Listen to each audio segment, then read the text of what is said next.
Szia! Ha most ezt a videót nézed, az azt jelenti, hogy fölkeltettem az érdeklődésed, aminek nagyon örülök. Gondolom csak úgy, mint én, túl vagy már nagyon sokféle fogyókúra programon, vagy lehet, hogy nem, de úgy érzed, hogy itt az ideje a változtatásnak. Hogy miért nem működnek a fogyókúra programok? Megmondom. Azért, mert mindegyikhez akaraterő kell. És akaraterőnk van, de véges.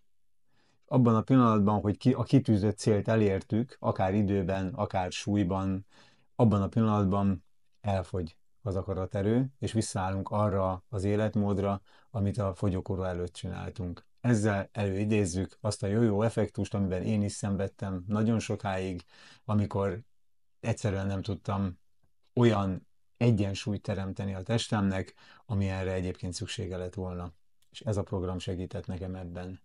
Azért, mert ez nem egy fogyókúra program.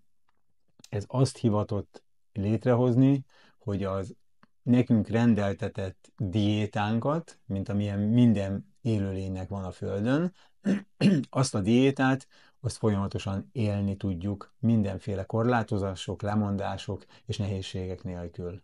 Mert hogy ez a cél, hogy ne lemondanunk kelljen, hanem egyszerűen szabaddá váljunk azoktól a funkció nélküli élelmiszerektől, amivel az élelmiszeripar traktál minket, és amiről azt hazudják, hogy szükségünk van rájuk.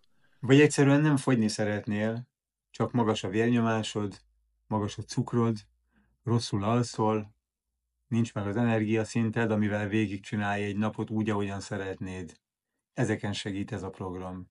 Ez a legfőbb erénye tulajdonképpen. Úgyhogy amennyiben felkeltette a program az érdeklődésedet, 90 nap, 13 hét, de az első 2 hétben lesz lehetőséged megpróbálni, megnézni, hogy tetszik-e, és amennyiben igen, és úgy döntesz, hogy folytatni szeretnéd, akkor várlak nagyon nagy szeretettel a továbbiakban is.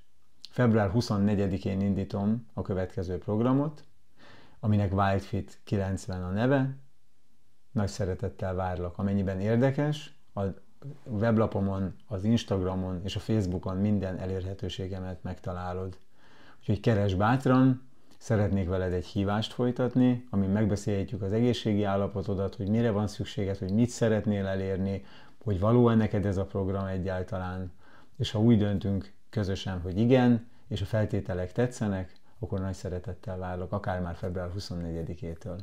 Addig is vigyázz magadra, és legyél jól!